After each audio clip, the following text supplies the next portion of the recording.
ಇಲ್ಲ, ಭಾರತೀಯ ಜನತಾ ಪಕ್ಷದಲ್ಲಿ ಮೊನ್ನೆ ರಾಜ್ಯಾಧ್ಯಕ್ಷರು ಬಂದು ಎಲ್ಲರಿಗೂ ಕೂಡ ಒಂದು ಸಾಮರಸ್ಯದಿಂದ ಯಾವುದೇ ಒಂದು ಅನ್ಯಾಯ ಅತ್ಯಾಚಾರಗಳು ನಮ್ಮ ಕಾರ್ಯಕರ್ತ ತೊಂದರೆ ಆದಲ್ಲಿ ತಾವೆಲ್ಲ ಸಂಘಟಿತರಾಗಿ ಹೋರಾಟ ಮಾಡಬೇಕಂದ್ರೆ ಎಲ್ಲರೂ ಕೂಡ ಸಂಘಟಿತರಾಗಿ ಹೋರಾಟ. ಬಗ್ಗೆ ಸ್ಯಾಂಡ್ ಮಾಫಿಯಾ ಬಗ್ಗೆ ಮಾತಾಡ್ತಾ ಇಲ್ಲ, ನೀವು ಒಬ್ಬರೇ ಮಾತಾಡ್ತಾ ಇದ್ದೀರಾ. ನಿಮ್ದೇನು ಇಂಟೆನ್ಷನ್ ಇದೆ ಇದರಲ್ಲಿ ಅಂತ ಕೇಳ್ತಾ ಇದ್ದಾರೆ ಜನರು.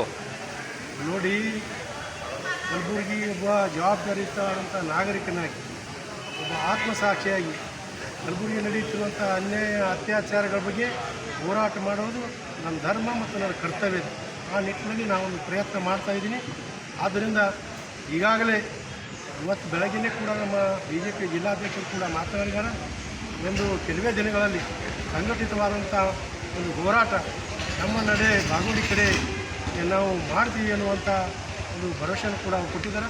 ಅವ್ರು ಮಾಡಲಿಲ್ಲ ಅಂದರೂ ಕೂಡ ಇವತ್ತಿನ ದಿವಸ ರೈತ ಸಂಘಟನೆ ವತಿಯಿಂದ ಆ ರೈತರ ಭೂಮಿ ರಕ್ಷಣೆ ಮಾಡೋ ಸಲುವಾಗಿ, ರೈತರ ನೆಲ ಜಲ ಸಂಪನ್ಮೂಲ ರಕ್ಷಣೆ ಮಾಡೋ ಸಲುವಾಗಿ ನಾವು ಹೋರಾಟ ಮಾಡ್ತೀವಿ. ಇಲ್ಲ, ಯಾಕೆ ಪ್ರಶ್ನೆ ಎತ್ತಾ ಇಲ್ಲ ಅವರೆಲ್ಲ? MLA ಇಬ್ಬರು ಅವರು ಇದರಲ್ಲಿ ಭಾಗಿಯಾಗಿದ್ದಾರೆ ಅಂತ ಜನರು ಅಂದ್ರೆ ವಿಚಾರ ಇದೆ. ಈ ಥರ ಇವರು ಪ್ರಶ್ನೆ ಎತ್ತಾ ಇಲ್ಲ ಅಂದರೆ ಯಾಕೆ? ಹಾಗೇನಿಲ್ಲ. ಆ ಒಂದು BJP ಕಾರ್ಯಕ್ರಮದಲ್ಲಿ ಅವ್ರು ಪಟ್ಟಂಥ ಕಾರ್ಯಕ್ರಮದಲ್ಲಿ ಯಾವತ್ತೂ ಭಾಗಿಯಾಗ. ಇಂದು ನಮ್ಮ ಜಿಲ್ಲಾ ರೈತ ಹೋರಾಟ ಸಮಿತಿ ವತಿಯಿಂದ ಸುದ್ದಿಗೋಷ್ಠಿ ಮಾಡುವ ಮುಖ್ಯ ಉದ್ದೇಶ ಏನಂದ್ರೆ, ಏನು 16ನೇ ತಾರೀಕಿನ ದಿವಸ ಮಾನ್ಯ ಮುಖ್ಯಮಂತ್ರಿಗಳು ಕಲಬುರಗಿ ನಗರಕ್ಕೆ ಆಗಮಿಸಿದಂಥ ಸಂದರ್ಭದಲ್ಲಿ ಕಲಬುರಗಿ ಜಿಲ್ಲೆ ಇರುವಂಥ ರೈತರ ಸಮಸ್ಯೆಗಳಾದಂಥ ನೆಟರೋಗದಿಂದ ತುತ್ತಾಗಿರುವಂಥ ತೊಗರಿ ಬೆಳೆಗೆ ಪರಿಹಾರವನ್ನು ನೀಡುವಂತೆ ಮತ್ತು ಕಲಬುರಗಿ ಜಿಲ್ಲೆಯಲ್ಲಿ ಅದರಲ್ಲಿ ವಿಶೇಷವಾಗಿ ಚಿತ್ತಾಪುರದಲ್ಲಿ ಆಗುತ್ತಿರುವಂಥ ಅಕ್ರಮ ಹಗಲು ಮರಳು ದರೋಡೆಯನ್ನು ಇವತ್ತು ತಡೆ ಹಿಡಿಬೇಕು ಎನ್ನುವಂಥ ದೃಷ್ಟಿಯನ್ನು ಇಟ್ಕೊಂಡು ಇವತ್ತಿನ ದಿವಸ ಮಾನ್ಯ ಮುಖ್ಯಮಂತ್ರಿಗಳಿಗೆ ಮನವಿಯನ್ನು ಕೊಡಲಿಕ್ಕೆ ನಮ್ಮ ನೇತೃತ್ವದಲ್ಲಿ ನಿಯೋಗ ಏನು ಮಾನ್ಯ ಪೊಲೀಸ್ ಅಧಿಕಾರಿಗಳಿಂದ ಅನುಮತಿ ಪಡೆಯಲಾಗಿತ್ತು. ಆದರೆ ಇವತ್ತಿನ ದಿವಸ ಮಾನ್ಯ ಮುಖ್ಯಮಂತ್ರಿಗಳಿಗೆ ಈ ಒಂದು ನಿಯೋಗ ಹೋಗಿ ಈ ಜಿಲ್ಲೆಯಲ್ಲಿರುವಂಥ ಅಕ್ರಮ ಮರಳುಗಾರಿಕೆ ಮತ್ತು ಇನ್ನಿತರ ಸರ್ಕಾರದ ವೈಫಲ್ಯವನ್ನು ಮುಖ್ಯಮಂತ್ರಿಗಳ ಗಮನಕ್ಕೆ ತರ್ತಾರೆ. ಇವರು ನನಗೆ ಮರ್ಯಾದೆ ಹೋಗ್ತದೆ ಅಂತ ತಿಳ್ಕೊಂಡು ಸನ್ಮಾನ್ಯ ಪ್ರಿಯಾಂಕಾ ಖರ್ಗೆ ಅವರು ಇವತ್ತು ಪೊಲೀಸ್ ಅಧಿಕಾರಿಗಳನ್ನು ದುರುಪಯೋಗ ಮಾಡಿ ಅವರನ್ನು ಬಿಟ್ಟು ಇವತ್ತಿನ ದಿವಸ ನಮಗೆ ಇವತ್ತು ಏನು ಒತ್ತಾಯಪೂರ್ವಕವಾಗಿ ಇವತ್ತಿನ ದಿವಸ ಅರೆಸ್ಟ್ ಮಾಡುವ ಮೂಲಕ ಏನು ಪಟ್ಟಾಮ ಕರ್ಕೊಂಡೋಗಿ ಬಿಡುಗಡೆ ಮಾಡಿದರು. ಇದನ್ನು ನಾವು ಬಲವಾಗಿ ಖಂಡಿಸ್ತೀವಿ. ಪ್ರಜಾಪ್ರಭುತ್ವ ವ್ಯವಸ್ಥೆಯಲ್ಲಿ ಇವತ್ತು ರಾಜ್ಯದ ಮುಖ್ಯಮಂತ್ರಿಗಳಿಗೆ ಇವತ್ತು ರೈತರ ಜನರ ಧ್ವನಿಯನ್ನು ಮತ್ತು ಅವರ ವಿಚಾರಗಳನ್ನು ಇವತ್ತು ತಿಳಿಸಲಿಕ್ಕೆ ಪ್ರತಿಯೊಬ್ಬರಿಗೂ ಕೂಡ ಹಕ್ಕಿದೆ. ಆ ಹಕ್ಕನ್ನು ಇವತ್ತು ದಮನ ಮಾಡುವ ನಿಟ್ಟಿನಲ್ಲಿ ಮತ್ತು ಇವತ್ತು ಏನು ನಮ್ಮ ಮಾನವ ಹಕ್ಕುಗಳನ್ನು ಇವತ್ತು ಉಲ್ಲಂಘನೆ ಮಾಡುವ ಮುಖಾಂತರ ಇವತ್ತು ನಮ್ಮನ್ನು ತಡೆ ಹಿಡಿದು ನಾವು ಖಂಡಿಸ್ತಾ ಇದ್ದೀವಿ. ಏನು ನೀವು ಮಾನ್ಯ ಮುಖ್ಯಮಂತ್ರಿಗಳಿಗೆ ಕೊಡೋದು ತಡಿಸಿದಿರಿ, ಅದು ನಾವು ಮತ್ತೆ 16ನೇ ತಾರೀಕಿನ ದಿವಸ ನಮ್ಮ ನಿಯೋಗ ನಿಮ್ಮ ಅಕ್ರಮಗಳ ಬಗ್ಗೆ ವಿಸ್ತೃತವಾದಂಥ ವರದಿಯನ್ನು ಹೊತ್ತುಕೊಂಡು ಮಾನ್ಯ ಮುಖ್ಯಮಂತ್ರಿಗಳಿಗೆ ಗಮನಕ್ಕೆ ತಂದು ನಿಮ್ಮ ನಿಜ ಬಣ್ಣ ಬಯಲು ಮಾಡುವಂಥ ಕೆಲಸ ನಾವು ಮಾಡ್ತೀವಿ. ಇವತ್ತು ಆ ಜಿಲ್ಲೆಯಲ್ಲಿ ಏನು ನಡೆದ ಅನ್ನೋದು ಸನ್ಮಾನ್ಯ ಪ್ರಿಯಾಂಕಾ ಖರ್ಗೆ ಅವರು ಆತ್ಮಾವಲೋಕನ ಮಾಡ್ತಾರೆ.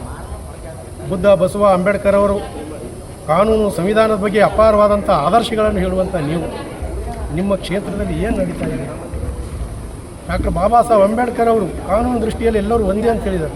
ಯಾವ ತಪ್ಪು ಮಾಡಿ ನನಗೆ ಒದ್ದು ಒಳಗೆ ಹಾಕ್ಯತ್ತೇಳ, ರಾಗ ದ್ವೇಷ ಇಲ್ಲದೆ ಇವತ್ತು ಪಕ್ಷಪಾತ ಇಲ್ಲದೆ ಇವತ್ತು ನಾನು ಜನರ ರಕ್ಷಣೆ ಮಾಡ್ತೀನಿ ಅಂತೇಳಿ ಇವತ್ತಿನ ದಿವಸ ಪ್ರಮಾಣ ವಚನ ಸ್ವೀಕಾರ ಮಾಡಿದಂಥವ್ರು ನೀವು ಪಕ್ಷಪಾತಿಯಾಗಿ ನಿಮ್ಮ ಚೀಲಾಗಳಿಗೆ, ನಿಮ್ಮ ಹಿಂಬಾಲಕರಿಗೆ ಇವತ್ತಿನ ದಿವಸ ಏನು ಸರ್ಕಾರಿ ಸಂಸ್ಥೆಯಾದಂಥ KRDL ಅನ್ನು ಇವತ್ತು ನಿಮ್ಮ ಹಿಂದಿರುವಂಥ ಗಿರಾಕಿಗಳಿಗೆ ಇವತ್ತು ಗುತ್ತಿಗೆ ಕೊಡುವುದರ ಮುಖಾಂತರ ಆ ಸ್ಪಷ್ಟವನ್ನು ಉಲ್ಲಂಘನೆ ಮಾಡುವ ಮುಖಾಂತರ ನೂರಾರು ಹೆವಿ ಟ್ರಕ್ಗಳು ಇವತ್ತಿನ ದಿವಸ ಅಲ್ಲಿ ರಾಜಾರೋಷವಾಗಿ ಹಗಲು ರಾತ್ರಿ ಎನ್ನದೇ ಇವತ್ತು ಮರಳುಗಾರಿಕೆಯನ್ನು ಮಾಡ್ತಾಯಿದೆ.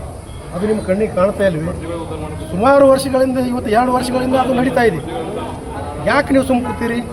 ಅದರಿಂದ ನೋಡಿರಿ, KRDL ಕಾಗಿಣ ನದಿಯಲ್ಲಿ ಇವತ್ತಿನ ದಿವಸ ಆ ಮೂಲ ನದಿಗೆ ಧಕ್ಕೆ ಆಗದಂತೆ ಇವತ್ತಿನ ದಿವಸ ಮರಳುಗಾರಿಕೆ ಮಾಡಬೇಕಂತ ಹೇಳ್ತಾರೆ. ಆದರೆ ಇವತ್ತಿನ ದಿವಸ ನದಿಯಲ್ಲಿ ಶಾಶ್ವತವಾದಂಥ ಒಂದು ರಸ್ತೆಯನ್ನು ಮಾಡುವ ಮುಖಾಂತರ ಆಜು ಬಾಜು 60-70 ಫೀಟ್ವರೆಗೆ ಇವತ್ತು ಮರಳನ್ನು ತೆಗೆದುಕೊಂಡು ಇವತ್ತು ಕೋಟ್ಯಾಂತರ ರೂಪಾಯಿ ಲೂಟಿ ಮಾಡುವಂಥ ಕೆಲಸ ನೀವು ಮತ್ತು ಹಿಂಬಾಲಕರು ಮಾಡಿದ್ದೀವಿ. ಸುಮ್ಮನೆ ಕೊಡ್ಬೇಕಾ ನಾವು ಮುಖ್ಯಮಂತ್ರಿಗೆ ಹೇಳಬಾರ್ದ? ಇದೇನಾ ನಿಮ್ಮದು ಆದರ್ಶ? ಮತ್ತು ಇವತ್ತಿನ ದಿವಸ ಕೆಲವು ನಿಮ್ಮ ಇನ್ನಿತರ ಹಿಂಬಾಲಿಕರು ಏನು ಪಟ್ಟಾ ಜಮೀನು ಏನು ಜಿಲ್ಲಾ ಟಾಸ್ಕ್ ಫೋರ್ಸ್ ಸಮಿತಿಯ ಪ್ರಭಾವ ತಂದು 4-5 ಜನರಿಗೆ ಪಟ್ಟಾ ಜಮೀನು ಇವತ್ತು ಮರಳು ಗಣಿಗಾರಿಕೆ ಮಾಡಿಕೊಟ್ಟು ಆ ಮರಳು ಗಣಿಗಾರಿಕೆಯ ಸಂಪೂರ್ಣವಾದಂಥ ನಿಯಮಗಳನ್ನು ಗಾಳಿಗೆ ತೋರುವ ಮುಖಾಂತರ ಇವತ್ತು ಉಲ್ಲಂಘನೆ ಮಾಡುವ ಮುಖಾಂತರ ಅಲ್ಲಿ CC ಕ್ಯಾಮ್ರಾ ಇಲ್ಲ. ಇವತ್ತು 15 ಫೀಟೇ ಅಲ್ಲಿ ಮರಳು ತೆಗಿಬೇಕಂತದ, ಅಲ್ಲಿ ಫೆನ್ಸಿಂಗ್ ಮಾಡಬೇಕಂತದ, ಅಲ್ಲಿ ಒಂದು ಕಂಪ್ಯೂಟರ್ ಇಡಬೇಕಂತದ, ವೇ ಬ್ರಿಡ್ಜ್ ಇಡಬೇಕಂತದ, ಸೆಕ್ಯೂರಿಟಿ ಇಡಬೇಕಂತದ. ಇವೆಲ್ಲವನ್ನು ನೀವು ಮಾಡಿಲ್ಲ, ಒಂದೇ ಮಾಡಿಲ್ಲ. ಆದ್ರೆ ಹಗಲು ರಾತ್ರಿ ಅಂದರೆ ಇವತ್ತು 100 ಟ್ರಕ್ಗಳು ಇವತ್ತು ಏನು ಮರಳುಗಾರಿಕೆ ಮಾಡ್ತಾರೆ. ಇದಕ್ಕೆ ನೇರವಾಗಿ ಇವತ್ತಿನ ದಿವಸ ಪೊಲೀಸ್ ಅಧಿಕಾರಿಗಳು ಒಂದು ರೇಟೇ ಫಿಕ್ಸ್ ಮಾಡ್ಯಾರ. ಆ ರೇಟ್ ಲಿಸ್ಟ್ ಇವತ್ತು ನನ್ನ ಸಂಪೂರ್ಣವಾದಂಥ ಮಾಹಿತಿ ನನ್ನ ಬಲ್ಯದ. ಸುಮಾರು ಒಂದು ತಿಂಗಳಿಗೆ ಒಂದು ಟಿಪ್ಪರ್ಗೆ 1,80,000ವರೆಗೆ ಇವತ್ತು ಪೊಲೀಸರಿಗೆ ಅದು ಹತ್ತ